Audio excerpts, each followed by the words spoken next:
off with our little light M&M experiment at the end of class on Tuesday.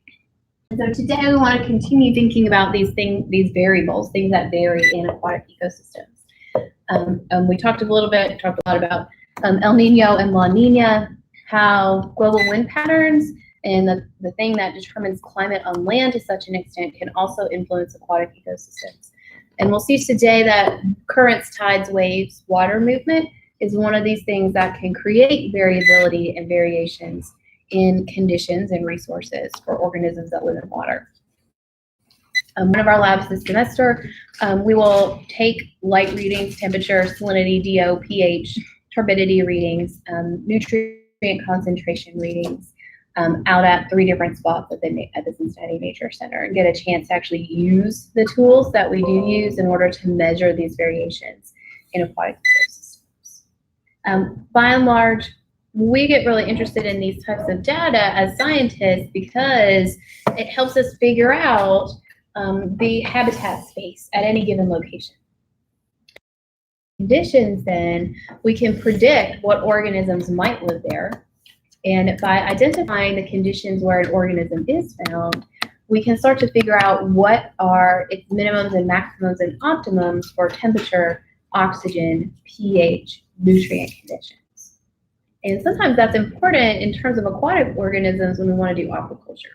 We want to grow these organisms on an industrial scale to produce a product of some type, whether we want to grow shrimp farming, tuna farming, or if we want to do stuff more like algal production for biofuels.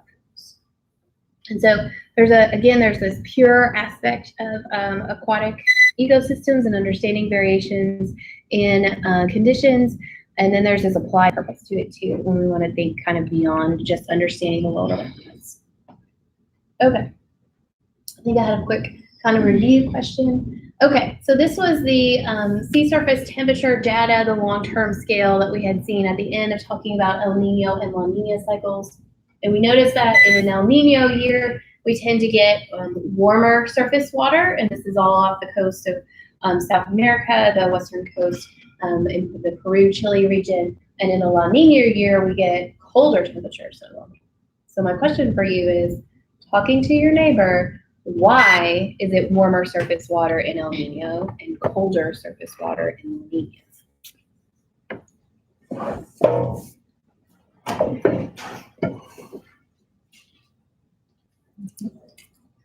The hair is like, somebody tell me.